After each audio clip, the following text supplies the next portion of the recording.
Hello friends, मैं आपका mentor guide doctor Kumar. आज के हम इस बेसिक फिजिक्स के लेक्चर में देखेंगे क्या है vector, scalar and tensor quantities. ठीक है, तो हम शुरू करते हैं स्केलर क्वांटिटी से।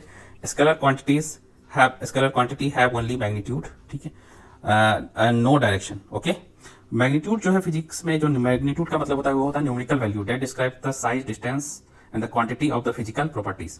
जो है ये मैग्नीट्यूड का मतलब जो होता है न्यूमेरिकल वैल्यू, जो है डिस्क्राइब करता है size, distance, quantity, physical property को। ठीक है, तो जैसे कि आपका मैग्नीट्यूड हो गया 8 मीटर, ये मैग्नीट्यूड हो गया। ठीक है, ये न्यूमेरिकल वैल्यू हो गया 8 kg, ये मैग्नीट्यूड हो गया। तो हम देख लेते हैं क्या क्या स्केलर क्वांटिटी कौन कौन से हैं। स्केलर क्वांटिटी हैं आपके डिस्टेंस, स्पीड, वर्क, एनर्जी। ठीक है, चलिए अब हम देखते हैं वेक्टर क्वांटिटी कौन कौन क्या क्या है वेक्टर क्वांटिटी के बारे में। तो वेक्टर जो है, vector have magnitude, direction as well as follow triangle law of vector addition. I am emphasizing on that point because जो मोस्ट ऑफ द स्टूडेंट हैं वो इस पॉइंट पे फोकस नहीं करते हैं या इस पॉइंट की इंपॉर्टेंस को नहीं समझते हैं।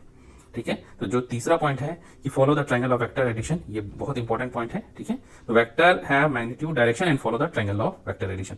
ट्रायंगल ऑफ वेक्टर एडिशन के बारे में हम आगे देखेंगे क्या है। अब हम कुछ देख लेते हैं डिफरेंस क्या है स्केलर और वेक्टर क्वांटिटी में। ठीक है, तो scalar quantity only have magnitude, देख लिया हमने, had magnitude and direction and follow triangle of vector addition. देखिए अगला है scalar quantity are one dimensional, vector are multi dimensional quantity. Vector can be 1, 2 और 3 डायमेंशनल। ठीक है, 1, 2, 3 डायमेंशनल हो सकते हैं। ठीक है, और उसके बाद देखते हैं कि जो scalar change in scalar quantity means change in magnitude of quantity. सिर्फ मैग्नीट्यूड चेंज होगा तो स्केलर क्वांटिटी चेंज हो जाएगा। लेकिन वेक्टर क्वांटिटी जो है वो या तो मैग्नीट्यूड चेंज हो, या तो मैग्नीट्यूड चेंज हो, या फिर डायरेक्शन चेंज हो, या फिर दोनों चेंज हो तो बदल सकते हैं। जैसे आप मान लीजिए क्या कि 5 मीटर है, ये स्केलर क्वांटिटी या डिस्टेंस है। ठीक है, ये 5 से 6 होगा या 4 होगा तो चेंज होगा। ठीक है, 5 से 6, ये 6 हुआ, 4 हुआ। लेकिन वेक्टर क्वांटिटी जो है कि वो होंगे, जैसे वेक्टर क्वांटिटी है डिस्प्लेसमेंट कैसा होगा तो वो कहा जाएगा 5 मीटर ईस्ट, एक डायरेक्शन के साथ है 5 मीटर ईस्ट। अब मान लीजिए या तो मैग्नीट्यूड चेंज हो जाए, 5 से 6 हो जाए, 4 हो जाए, या फिर क्या है आपका डायरेक्शन चेंज हो जाए, 5 मीटर ईस्ट से हो जाए 5 मीटर साउथ। मैग्नीट्यूड सेम है, सिर्फ डायरेक्शन चेंज हो रहा है, या फिर दोनों चीज चेंज हो जाए, 6 मीटर साउथ हो जाए तो भी इस तीनों केस में चेंज हो जाएगा वेक्टर। जो स्केलर क्वांटिटी है वो ऑर्डिनरी लॉ ऑफ अलजेब्रा को फॉलो करता है, 2 + 2 4 होंगे स्केलर में। लेकिन जो वेक्टर है वो वेक्टर अलजेब्रा को फॉलो करता है।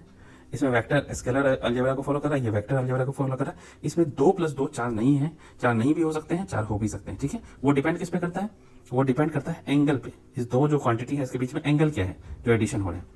तो हम देखते हैं कि एंगल का कैसा इंपॉर्टेंस है।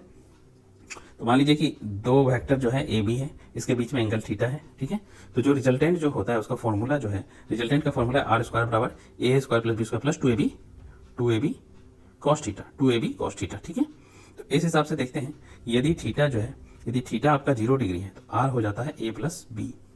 ठीक है, और यदि हमारा थीटा 90 डिग्री है, थीटा 90 डिग्री है तो r हमारा हो जाता है √a² + b²। तो देखिए थीटा से कैसे r जो है का वैल्यू चेंज हो गया थीटा के कारण, क्योंकि ये फॉर्मूला है।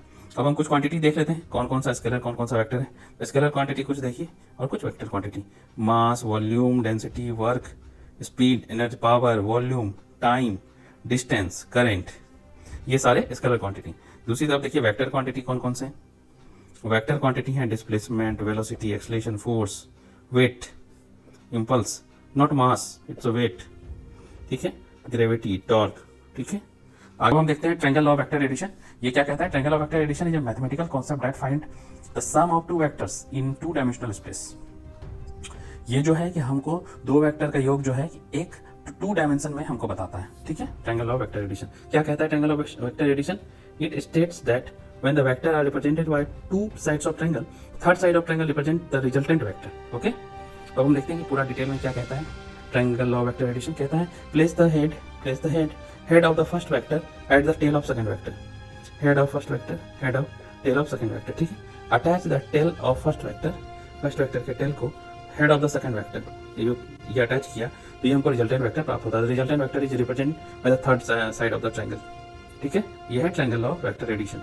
ठीक है, सब कुछ क्वांटिटीज के बारे में जानते हैं, वो स्पेशल है कुछ quantities. Some quantities have both magnitude and direction but do not follow the triangle law of vector addition, therefore not vector. ये क्या है, वेक्टर नहीं है, ये स्केलर है। ठीक है, इसका एग्जांपल है करंट इलेक्ट्रिसिटी, जो ट्रायंगल ऑफ वेक्टर एडिशन को नहीं फॉलो करता है। इसके पास मैग्नीट्यूड है, डायरेक्शन है, फिर भी ये स्केलर क्वांटिटी है। ठीक है, उसके बाद टाइम देखते हैं, टाइम के पास मैग्नीट्यूड, डायरेक्शन दोनों, क्योंकि फ्यूचरिस्टिक होता है टाइम हमेशा, लेकिन triangle law of vector addition नहीं फॉलो करता है। Rotation of body important example है। ठीक है, it does not follow the law of vector addition. ठीक है, बट जो स्मॉल एंगल का रोटेशन है वो follow vector of rotation, so it is considered vector, ठीक है, small rotation by small angle. आगे देखते हैं कि टेंसर क्वांटिटी क्या है। Tensor quantity is physical quantity that neither vector nor scalar, जो ना तो वेक्टर है ना स्केलर है, ठीक है, वो टेंसर क्वांटिटी है। डेफिनेशन क्या है? Tensor quantity defined by magnitude, direction and plane in relation to a coordinate system, ठीक है। तो tensor is a simple mathematical object that can be used to describe physical property just like a scalar vector, ठीक है। In fact tensor are merely generalization of a scalar vector. A scalar is zero rank tensor and vector is first rank tensor. अब देखते हैं tensor के example क्या क्या है। Stress, electromagnetism, strain, conductance, ठीक है। चलिए, thanks for watching the video. मैं आपका mentor doctor Kumar. Okay, bye.